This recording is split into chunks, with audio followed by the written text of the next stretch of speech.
Hey guys, Sean Media just want to do a big shout out to Rugby League Coffee Lounge. All the best this year. Thank you. Alright, oh yeah! Fuck!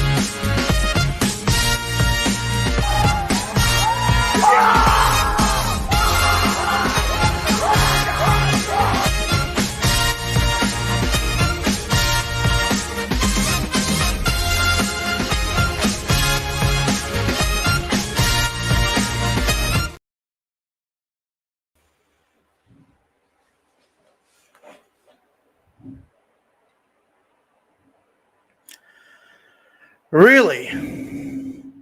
Gold Coast? They are so cocky. Oh, we go to Sydney, we beat we win a game in Sydney, blah, blah, blah, can't win on the road, blah, blah, blah. They literally only beat the Wooden Spooners of last year. Big whoopee-doo. Go to Sydney and beat a team that's actually relevant for a change. How about they go down there and beat Cronulla? How about they go down there and beat South Sydney? How about they go down there and beat the Roosters? Go down there and beat somebody that's actually relevant in this competition. Oh, well, we're the Gold Coast, you know. We can win away from the Gold Coast. Wow. They win one game against the West Tigers, and everyone wants to suck them off. It's honestly laughable and pathetic. I mean, good on them. They won the game. Congratulations. Move on to next week. But seriously, they literally beat last year's Wooden Spooners. Big whoopee bloody do. Their time will come. I can't wait until they lose another game. I can't wait until they lose their next game. I seriously cannot wait. Anyway, ladies and gentlemen, welcome back to the YouTube channel. I am Nick from Australia. Welcome to the Sunday football review for round 1 of the 2023 NRL season. We saw 2 games of football today. The big one, the Dolphins beating the Roosters 28 points to 18. An incredible upset, an incredible performance from the Redcliffe Dolphins, making their NRL debut. And they stunned the Sydney Roosters, one of the premiership favourites for the season. An unbelievable performance. And once again, the master Wayne Bennett delivers his magic. Shout out to the Dolphins. Incredible win for them to start their campaign in the NRL era. So well done to the Dolphins. And the Gold Coast beat the West Tigers at Leichhardt Oval, 22 points to 10. And look, last year, when the Gold Coast and the West Tigers played, it was one of the worst games of football I ever saw in my life. It wasn't the worst game I've ever seen, but I'm telling you right now, that was the worst game of round 1 by a country mile. This Gold Coast game against the West Tigers was literally the worst game of the weekend. It was so bad. At halftime, I literally had a nap for 5 minutes. And I can just see we've got a minion in the live chat. Listen, buddy, we don't have time for losers in the live chat. What a complete flop. What a fraud. Get out of my live chat. Obviously been sent here by you know who. So if one of the admins in the chat can get rid of this guy. There we go. He's been blocked. So good riddance to him. We're not going to deal with trolls tonight. If we do, we're going to call them out because I'm not going to deal with their bullshit tonight. Absolutely ridiculous. All right, let's get into it. We've got 2 games to review, and we're going to go back to the very first one, the Dolphins and the Roosters. What a game. This game was a cracker. The Roosters, they were their own worst enemy. They definitely did not play their best at all. I was talking to Hainsey. I was talking to Hainsey because obviously he was up at the game, and he said that having this game on a Sunday afternoon, 3 o'clock in Queensland, 30 degrees at Suncorp Stadium, it's a horrible idea. And look, I listened to Ricky Stewart's press conference last night, about the players playing in the extreme heat, and I think he's got a point. Having to play in 30-degree weather is not fun. It isn't fun for anyone. Unfortunately, sometimes you just got to deal with it. I honestly think the Dolphins-Roosters game should have been on Friday night, or it should have been on Thursday night. That's just my opinion. Having them on a Sunday afternoon where it's extremely hot, it can be dangerous for the players. So hopefully in the future, the NRL have a good look at that. If you're going to play games of an afternoon in round one, which obviously you have to, Saturday afternoon and Sunday afternoon as well, maybe switch up the draw a little bit and have a different teams at different venues where the weather isn't so hot. So, maybe have Canberra host the game on an afternoon because Canberra isn't as hot as, Queensland, for example, and whatnot. Maybe have just some common sense with the draw and teams in the hot weather. So, who knows? But we'll go to the Dolphins-Roosters game now, and we'll get into the review now. And the Roosters started off very well in this game. I thought in the first 5-10 minutes of this game was very good. Both sides had a very good completion rate early on. There was a kick crossfield. Joseph Suaalii scores the first try of the game. Personally, I don't believe it should have been a try. I don't think Suaalii granted the ball. I know he was tackled without it and whatnot. For me, professional foul, penalty 10 minutes out for the Roosters would have been the right call, but they ended up going with the try to the Roosters. Suaalii scores the first try of the game. The Roosters started off really well, 6-0. Not long after that, the Dolphins made a break there for Jeremy Marshall-King, made a line break for the middle of the field, found Hamiso Tabuai-Fidow. The Hammers scored for the Dolphins, leveled up at 6 apiece. Hamiso Tabuai-Fidow is officially the first try scorer in the Dolphins' history, so great to see there. Leveled up at 6 all after 17 minutes. Great start for the Dolphins. And then the Roosters hit back. The Roosters kicked off, and young Katoa stuck his leg out. And the Roosters end up with the football there for Lindsay Collins. Bit of a rookie mistake there from young Katoa. And Tedesco put a step on Ewan Aiken. Found Drew Hutchison. Hutchison scored. Roosters up 12-6. Bit of a back and forth sort of game after that. And then Mark Nichols, who is known as the GOAT from all the Rabbitohs fans, found the try line. Marshall-King with a beautiful ball to Mark Nichols. Nichols crashed over. We get to half time here, and we're leveled up at 12-all. A quality first half of football, very entertaining. Both sides threw the football around, and I really enjoyed the first half. The Dolphins and the Roosters, very good first half, and just going to take another photo of that. So many minions tonight. Jesus Christ. I know he's happy that they won the game, but you don't need to be sending your minions out. Jesus Christ. Anyway, second half begins. 12 apiece, and unbelievable. A short ball to Connolly Lemu. He ends up crashing over for the Dolphins. Poor defense there from Sam Walker, and I think it was Nat Butcher. Really poor defense. I'm not sure what was going on there with the Roosters' right side defense. Pretty ordinary. Dolphins go up 18-12. And then a couple minutes later, though, I think it was a knock on there from the Roosters or something. And off the scrum, the Dolphins are in again. Jermaine Asako goes in for his second try of the game. Oh, no, his first try of the game, sorry. Asako went over in the corner. Dolphins lead 24-12 over the Roosters. We were all shocked. And then the Dolphins scored again through Asako. He got his double. 28-12 Dolphins.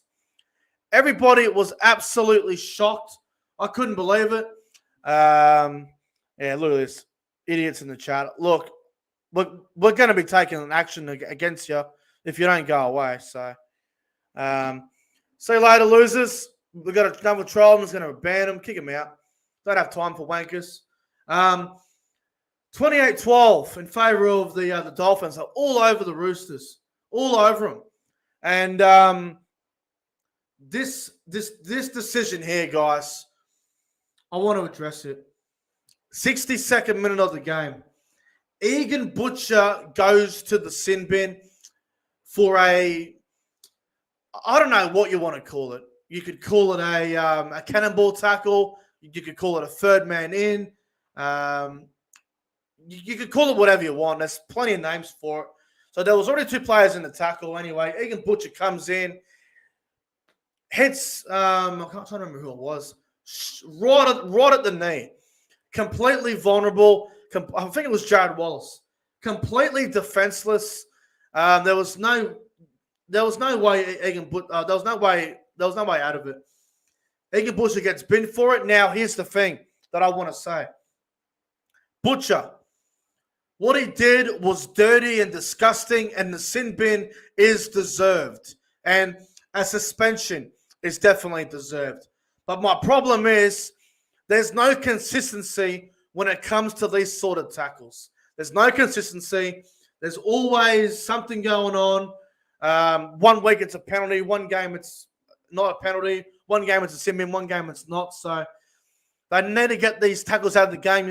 Third man in, tackled at the leg, vulnerable position. Players can't get out of it. They can't defend themselves. So it's really disappointing. Egan Butcher deserved to go to the sin bin. Roosters down to 12 men, and they were down 16 points, and they looked gone at this point. Anyway, Luke Keary put on a big dummy, went through for the Roosters, put a kick on the inside. Tedesco missed it. I think the Hammer missed it as well.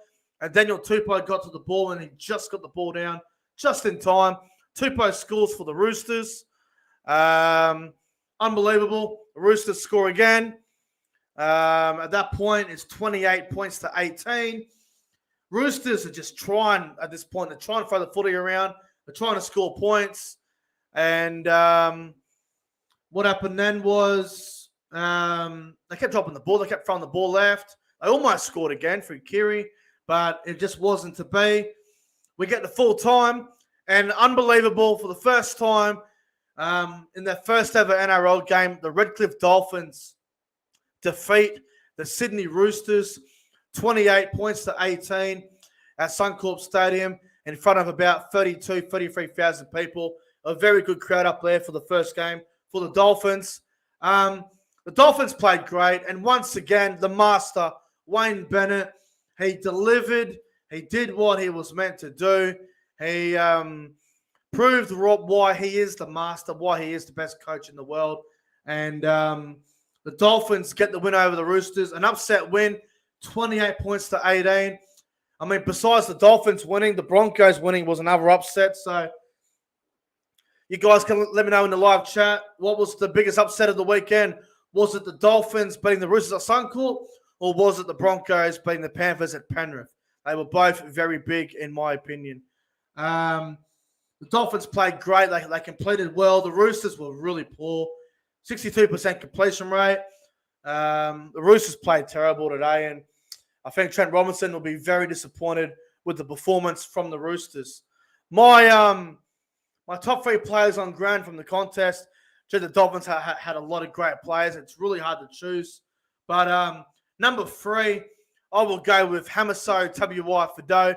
Hamiso was outstanding for the Dolphins, but probably the best game he's played at fullback in his career. I thought Hamiso was outstanding.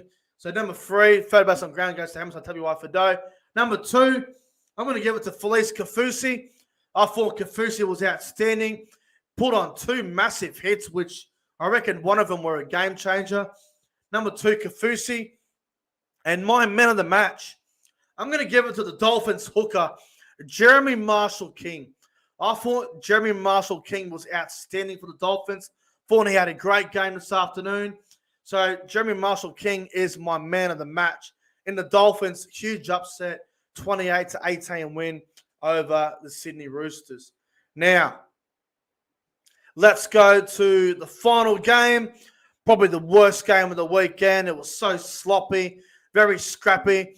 Both sides did not show a whole lot. The Gold Coast Titans, 22. The West Tigers, 10. The Gold Coast have got a fairly good record at Leichhardt over the Tigers. We all knew this going into it. But the biggest problem with this game was the West Tigers just couldn't complete a set. Their completion rate was diabolical. Their game management was all over the place. 14 errors from the West Tigers tonight. 14 errors is just not good enough. And the thing is, right, they signed all these players and it didn't work out. Obviously, it's only round one. It's going to take time for everything else, but this was really poor from the West Tigers. They played horrible. Luke Brooks looks uninterested. Luke Brooks was really poor for the Tigers. Adam Dewey seemed to have a lot of great direction. Dewey tried really hard out there. Dane Laurie was shocking for them at fullback. I think what really hurt the West Tigers in this game was the fact that Api Coruscant was moved to the interchange bench before kickoff, and they started the game with Jake Simpkin. I just think that's a really poor move. Coruscant needed to start the game. He needed to play the full 80 minutes. I'm not sure if Coruscant can play 80 minutes at the moment. I'm not sure if he's carrying an injury or anything like that, but he didn't play in the trials, I don't think, Coruscant. I just feel, 65% completion rate, 27 from 41 completed set, compared to the Gold Coast, 81%, and they were 26 from 32 in their completions. But the Gold Coast were obviously the much better side, but let me just say, the Gold Coast won the game and they deserved to win the game. They were the clear better side, but the Gold Coast didn't do anything spectacular in this game that is going to make me be convinced that they're going to have a great year. I mean, they didn't play great at all, the Gold Coast. They had a good first half. They kept the West Tigers scoreless. I mean, they had a penalty goal, but they kept them tryless, which is good. Good on them. They have improved their defense a little bit, but like I said, they're playing the goddamn Tigers. They were last year's wooden spooners. They were all over the place today. And the Gold Coast, now, I hate to be right, and I did say this in the preseason. I did say this in my predictions, and I did say this on the ProEnzo Vidz YouTube channel, the Ankle Breaker podcast, on Monday when I was there with him last week. I said Kieran Foran will not last 5 to 6 rounds because his injury history outside of playing for Manly is horrible.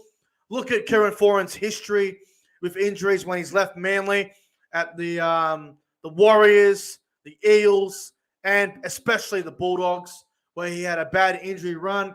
Well, Foran played his first game for the Gold Coast tonight, and he got injured. He left the field with a leg injury. He could barely run. He had to go off. He was gone. I hate to be right about it, but I told everyone, Kieran Foran will not last. He is done. He's older. He's slower. He doesn't have it anymore. He's gone. He hasn't got it anymore. It's just a shame because Foran's a great player, and for him to go down injured, it really is a shame. And I don't wish injury upon anybody, but I knew this was going to happen. I just said at the start of the year, going out buying an old halfback like Kieran Foran, one injury, he's done. He's been injured. I don't think he's done. He'll come back from it because it's a knee injury. It's not like a career-ending injury or anything like that. But I did predict this to happen. So I hate to be wrong about injuries, but I told you it was going to happen. It was so predictable. But no, look, well done to the Gold Coast. They played well and they got the win. We'll go through the tries. Actually, we'll go through it. The Gold Coast started off really well. They looked okay early on, and then obviously West Tigers with that very early penalty goal from Adam Dewey. West Tigers go to a 2-0 lead. Now I was watching the game, and going through a penalty goal in the first 3 minutes when they're on the attack for the first time, I don't understand that decision. If you've got the ball on the attack in the first 3 minutes of the game, going for the 2 points is just, it's so pointless. Just tap and go. It's your first time down there. Put pressure on them. Put pressure on the Gold Coast defense. Just test them out. Going for 2 points there was just cheap as. Anyway, 2-0 West Tigers. Anyway, the Gold Coast make a line break. A beautiful ball. I think it was Kieran Foran's short ball to David Fafita. Fafita ran through, and he gave it on to Philip Sami. Philip Sami scored the first try of the game. Gold Coast off to a 6-2 start. Good start for the Gold Coast, like I said. And the Gold Coast hit back again. They scored again. This time it was a grubber kick from, I think it was AJ Brimson. Philip Sami ends up scoring his second try of the game. Gold Coast 12, West Tigers 2. Gold Coast looked good early on. West Tigers kept dropping the ball, man. Just their completion rate was dreadful. They lost Sean Bloor to another injury. Sean Bloor, another one. He has been so unlucky with injuries in his NRL career. Sean Bloor has so much potential. Just the injuries of Sean Bloor just must drive West Tigers management and West Tigers coaching staff insane. It's such a shame. So, fingers crossed for Sean Bloor because he just can't seem to stay on the bloody field, the poor bugger. Anyway, second half begins. Gold Coast up 12-2. Crossfield kick from, I think it was Tanner Boyd. And Dan Laurie just, I don't know what happened. They let the ball bounce and Sam McIntyre come off the bench and he just grabbed it and scored the try. It was a very, very strange try, but you'll take what you can get. West Tigers are in all sorts at this point. Gold Coast up 18-2. And everyone's going, what's going on to the Tigers? They're at Light Card Oval, new coaching staff, a couple of new recruits. What are they doing? They're playing horrible. And then 46th minute, Adam Dewey, probably the only one out there with common sense, ran the football. He caught Kieran Foran off guard really well here. Dewey goes through. Dewey scores for the Tigers. Tigers at this stage were down 18-6. There was a bit of hope for them. They had a bit of momentum, 18-6. And then the Tigers, they needed to be next to score. They had a few chances. They kept dropping the bloody ball. Brooks made a break, and they stuffed up that whole thing. And then Dane Laurie ends up going over for the Tigers. Dane Laurie scored for West Tigers. Dewey missed a conversion again. At that point, it was 18-10. Just think, if he kicked both goals, it could have been 18-14. Unbelievable. Anyway, 18-10 Gold Coast. 70th minute. Simple play off the scrum. AJ Brimson back on the inside. Brimson runs 60 metres. Scores for the Gold Coast. Gold Coast lead 22-10. West Tigers try to score points. They could have scored and then they bombed it. Really disappointing from the West Tigers. They were poor today. They were really poor. Their completion rate was disappointing, and it was just one of those days in round one for the Tigers. They couldn't find points. Gold Coast defended really well. It'd be very interesting to see what they do with Foran not being available. I think what they'll do next week is Tanner Boyd will be halfback again. Brimson will probably go to 5'8", and I'm assuming Jaden Campbell will go to fullback, and they'll probably bring in someone for the bench. So we'll see what they do there next week. I'm assuming that Chris Randall will probably come off the bench next week for the Gold Coast. This game was pretty ordinary, probably the worst game of the weekend. But in the end, the Gold Coast get the win over the West Tigers, 22 points to 10. My top three players on ground from this contest. Number 3, I'll go from the West Tigers here. Number 3, I'm going to go with Adam Dewey. Seemed to have a good game. Dewey ripped in, had a go. Probably their best player tonight. So, number 3, Adam Dewey. Number 2, I'll go with Philip Sami. Philip Sami played really well in the centre. So, Philip Sami, number 2. And man of the match. Man of the match, I'm going to give it to AJ Brimson. As much as I can't stand AJ Brimson, as much as I dislike him, Brimson was probably the best player on the field from the game. So that's my man of the match for the Tigers and Titans round 1 snooze fest. But anyway, guys, that's going to wrap up the Sunday football review for round 1 of the 2023 NRL season. Hope you guys enjoyed it. If you did, make sure you like and comment and subscribe to the channel. Would be greatly appreciated. Anyway, guys, I'm getting on out of here. Enjoy your Sunday night, and I'll see you guys tomorrow night for the NRL round 1 team of the week featuring Nathan B. Moore. Anyway, guys, until then, Enjoy your night, and I will see you guys in the next one. The Gold Coast Titans, go and get yourselves fucked. You scummy, arrogant cunts. Get fucked. See you later.